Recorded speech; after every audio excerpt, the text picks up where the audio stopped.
If you're an oral surgeon that has not gotten a lot of reviews because you're worried that there are negative feedback or negative opinions that people have of you that they're going to share, I want you to consider that the way that you address the people in the world that are going to leave you negative feedback, because it's going to happen to everyone, is understand the mind of the person that's looking at your page.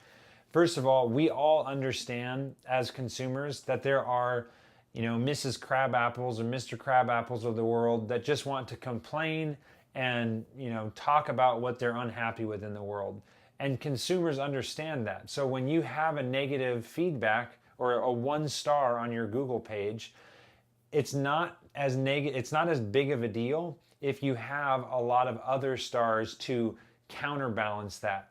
And even then, there's been studies shown that negative feedback on products, when it is also, balanced out with positive feedback, is more trustworthy than products or services or businesses that have all 5 stars. So if you have 60 5-star reviews and no 3, 4, or 2 or 1-star reviews, that starts to raise some questions in the mind of the person looking at your business on, is this even legitimate?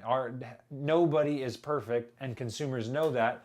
And if it looks like you're perfect, that wouldn't necessarily be a reason that someone wouldn't come to your business, but it might raise some questions because that doesn't seem right. Everybody has people that have, if you're in business long enough, you're going to have people that are unhappy, and those reviews are going to come. What we preach here at Sky is the way that you deal with bad reviews is by flooding them out with good reviews. If you get most of the people in your office or in your practice, the patients that have come through, to leave reviews for your business, you will by far flush out any negative feedback that someone may have for you.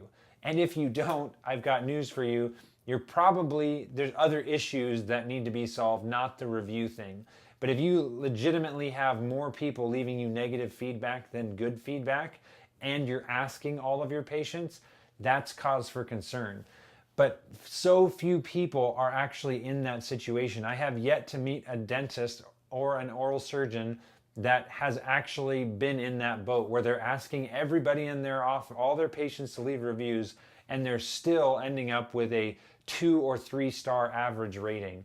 Almost always you're going to be in the high 4s, 4.8, 4.9 when you start getting the collective opinions of every patient in your practice.